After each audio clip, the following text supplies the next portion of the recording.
Здравствуйте. В моем лесу под открытым небом лежит никому не нужный, отличный материал. В основном это елка. Конечно, березовый уголь жарче, горит дольше, но береза валяется не везде. Да и вообще березу лучше для печки оставить, а еловый уголь тоже имеет свои плюсы. Итак, нужно выкопать яму и обложить ее кирпичом. Кирпич нужен, чтобы не обрушались стенки. Размеры индивидуальны под ваши потребности. С этой топки в день я получаю 3-4 мешка угля. На дно топки кладу то, что не догорело с прошлого раза. Запаливаю маленький костерок и жду, пока разгорится. Когда огонь хорошо принялся, закладываю топку с небольшой горкой. Теперь надо ждать, пока огонь все охватит своим пламенем.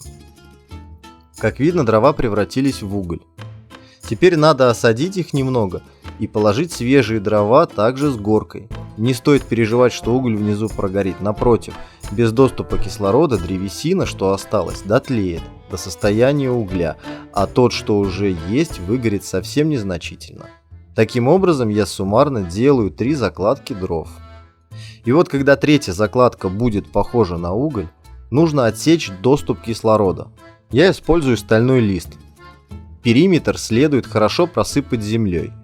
Индикатором полной отсечки кислорода будет отсутствие выхода дыма на поверхность. Через 8 часов вскрываем. Уголь полностью остыл. Как видно справа, у меня не догорело всего 3 полежка. Крупные куски я ломаю руками, а что помельче, удобно собирать лопатой.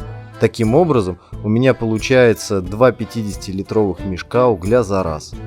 Я делаю одну топку утром и одну вечером. Итого 4 мешка в день. Неплохо, правда? Спасибо за внимание и до новых встреч на канале Хоббийность.